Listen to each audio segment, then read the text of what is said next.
ஸ்ரீமதே ராமானுஜாய நமஹ. அனைவருக்கும் இனிய காலை வணக்கம்.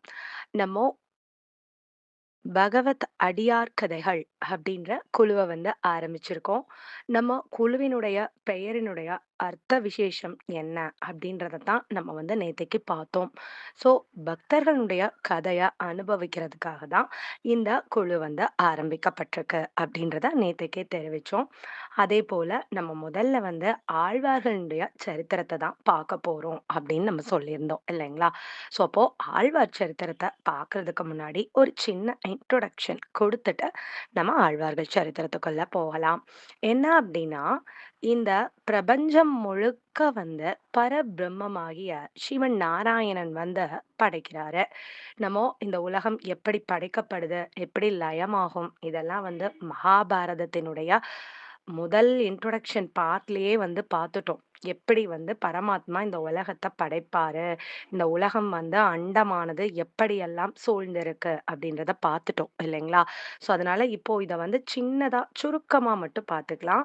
ஸோ அப்போ பகவான் இந்த பிரபஞ்சம் முழுக்க படைச்சு, எல்லா பொருள்களையும் படைச்சு, முதல் ஜீவாத்மாவான பிரம்மனையும் படைச்சுருவாரு.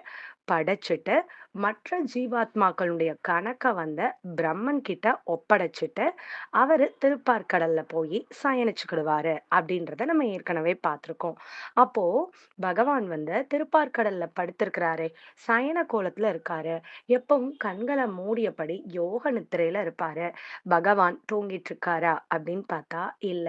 எப்பவுமே அவருக்கு என்ன நினைவு இருக்கும் அப்படின்னா, இந்த ஜீவாத்மாக்கள் எல்லாம் உஜ்ஜீவனம் அடைந்து நம்ம கிட்ட வரணுமே அப்படின்ற அந்த எண்ணம் தான் அவருக்கு இருந்துட்டே இருக்குமாம்.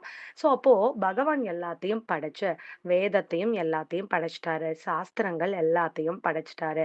சரி, ஓகே, என்னோட பார்ட் பெர்ஃபெக்ட்டா முடிஞ்சிருச்சு.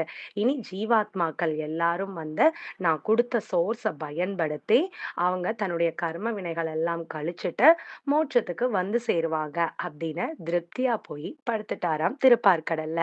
ஆனா நடந்தது என்ன அப்படின்னு பார்த்தா, ரொம்ப ரொம்ப சொற்பமான பேர் தான் மோட்சம் அடைந்து வந்தாங்களாம்.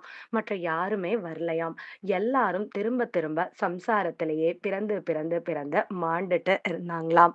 அப்போ பரமாத்மாக்கு ரொம்ப வருத்தமாயிடுச்சாம். என்ன அப்படின்னா, என்னடா இது, நம்ம எல்லாத்தையும் குடுத்தும் கூட யாரும் ஃபாலோ பண்ணவே இல்லையா? எங்க பிரச்சனை இருக்குன்னு தெரியலையே. சரி, ஓகே. அப்போ புத்தகம்லாம் இருந்தா அத எடுத்து படிக்கிறது, அத ஃபாலோ பண்றது இதெல்லாம் ரொம்ப கஷ்டமா இருக்கு போல. அதனால நம்ம என்ன பண்ணுவோம் அப்படின்னா, அந்த ரூல்ஸ் புக்ல என்ன இருக்கோ, அதே போல நம்ம செஞ்சு காட்டுனோம் அப்படின்னா, எல்லாரும் நேரடியா பார்ப்பாங்க இல்லையா? அப்ப எல்லாத்துக்கும் ரொம்ப நல்லா புரிஞ்சிரும். தர்மத்தின் வழி நடக்கிறதுனா என்னன்றது எல்லாருக்கும் தெரிஞ்சிரும். எல்லாரும் அதையே ஃபாலோ பண்ணி எப்படியாவது மோட்சத்துக்கு வந்துருவாங்க அப்படின்னு நினைச்சிட்டு தான் பற்பல அவதாரங்கள செய்தாராம். அப்போ ராமனா, கிருஷ்ணனா அவர் பிறந்து, அவர் அவர் கொடுத்த அந்த சட்டத்தின்படியே வாழ்ந்தும் காட்டினாரு. பகவான் தர்மத்தின் வழி நடந்தாரு. அதர்மத்தை அழிச்சாரு. ஸோ எல்லா விதமான நற்குணங்களையும் வெளிப்படுத்தி காட்டினாரு. சரி, ஓகே. அப்போ பகவானே அவர் இயற்றுற சட்டப்படி வாழ்ந்தும் காட்டிட்டாரு. அப்ப நேரடியா எல்லாரும் லைவ் டெலிகாஸ்ட் மாரி பார்த்துட்டாங்க. அப்ப ஜனங்கள் எல்லாரும் பகவான் எப்படி வாழ்ந்தாரோ, நாமும் அப்படியே வாழ்வோம் அப்படின்னு சொல்லி வாழ்ந்து மோட்ச பிராப்தி அடைஞ்சாங்களா அப்படின்னு பார்த்தா, அப்படியும் இல்லையாம். இவரும் ராமகிருஷ்ண அவதாரங்கள் எல்லாம் முடிச்சு மேல போயிட்டாரு. சிவ ஸ்ரீவைகுண்டத்துக்கு. அங்க போய் திரும்பவும் யோசிச்சாராம். எங்க தப்பு நடக்குதுன்னே தெரியலையே. சரி, புரியலன்னு சொல்லி தான் வாழ்ந்தும் காட்டுனேன். உபதேசமும் பண்ணுனேன். கீதா உபதேசமும் கிருஷ்ணனா இருக்கிறப்போ பண்ணுனேன்.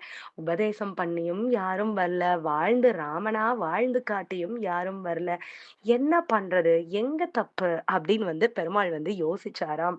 அப்போ அவருக்கு ஒரு விஷயம் புரிஞ்சதாம். என்ன அப்படின்னா, நம்ம வாழ்ந்து காட்டியிருந்தா கூட நம்ம தெய்வம்ன்றது அப்படின்றது எல்லாருக்குமே தெரியுது.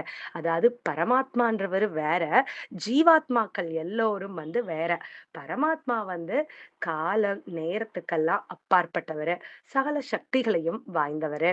அப்போ மக்கள் ஜீவாத்மாக்கள் என்ன சொல்லிட்டாங்களாம், பகவான் அந்த ரூல்ஸ் படி வாழ்ந்து காட்டுனப்போ, "ஆ அவருக்கு என்ன?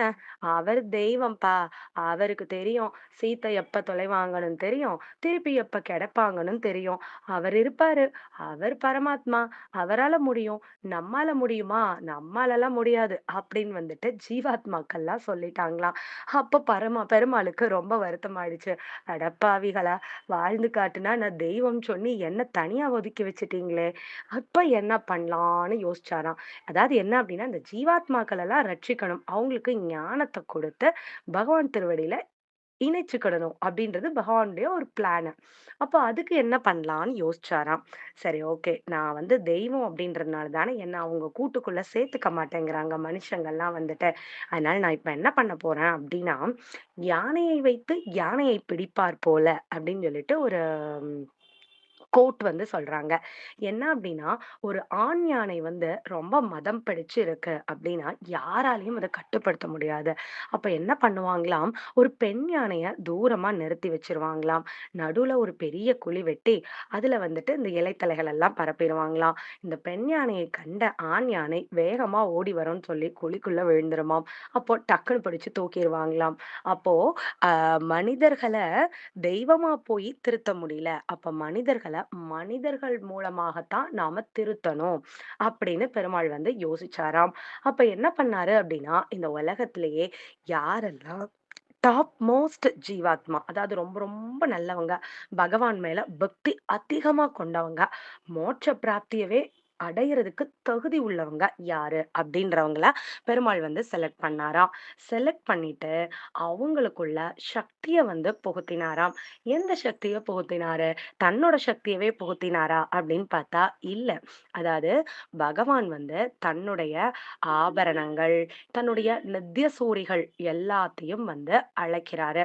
அதாவது பகவான் வந்து பரமாத்மா. அவர கும்பிடக்கூடிய இந்த ஜீவாத்மாக்கள வந்து 3 கேடரா வந்து பிரிச்சுருவாங்க. ஒண்ணு என்ன அப்டின்னா, நித்ய ஆத்மாக்கள். நித்ய ஆத்மாக்கள் இல்ல நித்ய சூரிகள்னு வந்து அவங்கள சொல்லுவோம். இவங்க வந்து என்ன அப்டின்னா, கர்ம வினைக்கெல்லாம் ஆட்பட மாட்டாங்க. எப்பவுமே பகவானுக்கே கைங்கரியம் பண்ணிட்டு ஸ்ரீவைகுண்டத்திலேயே தான் இருப்பாங்க.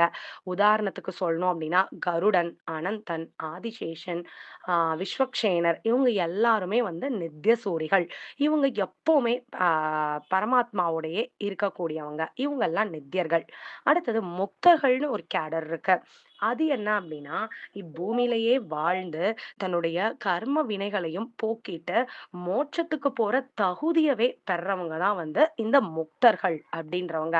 அதாவது நித்தியர்கள் வந்து பிறக்கவே மாட்டாங்க. பெருமாள போல அவங்களுக்கும் தோற்றமோ, அழிவோ கிடையாது.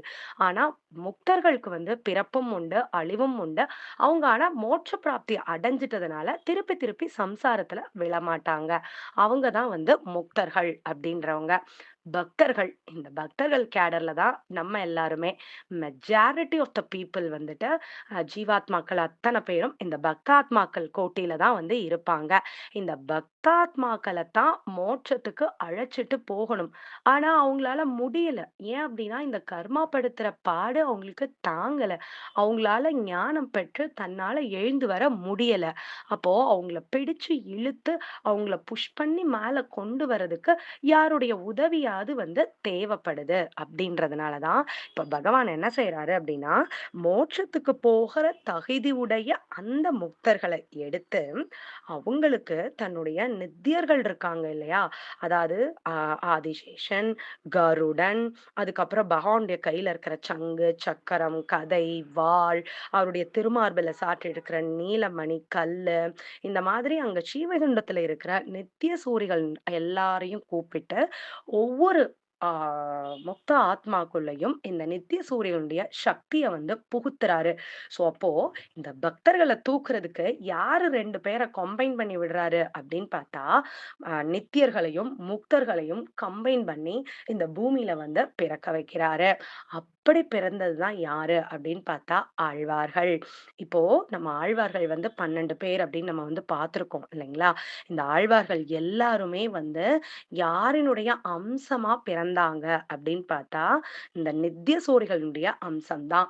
உதாரணத்துக்கு நம்ம ஒவ்வொரு ஆழ்வாரா பாக்கத்துல, அவர் என்னென்ன நித்திய சூரியனுடைய அம்சம்ன்றத பார்க்கலாம். இப்ப இன்னைக்கு இன்ட்ரோடக்ஷன் அப்படின்றனால சும்மா உதாரணத்துக்கு நம்ம வந்து ஒரு 2, 3 வந்து இன்னைக்கு பார்க்கலாம். இப்ப பெரியாழ்வார் எடுத்துட்டீங்க அப்படின்னா, அவர் வந்து கருடனுடைய அம்சம். இப்ப ஆண்டாள் நாச்சியார் எடுத்துட்டீங்க அப்படின்னா, அவங்க பூமாதேவியினுடைய அம்சம். இப்ப பொய்கை ஆழ்வார் எடுத்துட்டா, அவர் பாஞ்ச சன்னியத்தினுடைய அம்சம். அதாவது பெருமாளோட சங்கு இருக்குது இல்லைங்களா? அதனுடைய அம்சமா தான் வந்து பிறக்குறாரு. ஸோ அப்போ பகவான் நம்ம ஜீவாத்மாக்கள் எல்லாத்தையும் காப்பாத்துறதுக்காக தான் யாரு அப்படின்றத அத்தன பேத்துக்கும் அறிவிச்சு, தர்மத்தின் வழி சென்று பகவான் திருவடிய அடையறதுக்கு நமக்கு உதவி செய்றதுக்காக பகவானால படைக்கப்பட்டவர்கள் தான் வந்து ஆழ்வார்கள். அப்படின்றது வரைக்கும் இன்னைக்கு நம்ம தெரிஞ்சுக்கலாம். ஸோ நாளைக்கு ஆழ்வார்கள் எந்த ஆர்டர்ல பிறக்கப் போறாங்க, ஒவ்வொரு ஆழ்வாரும் யாருடைய அம்சமா பிறந்தாங்க அப்படின்ற சரித்திர பாகத்த நம்ம அனுபவிக்கலாம். பகவான் திருவடிகளுக்கே பல்லாண்டு கூறி அமைகிறேன். ஸ்ரீமதே ராமானுஜாய நமஹ. நன்றி.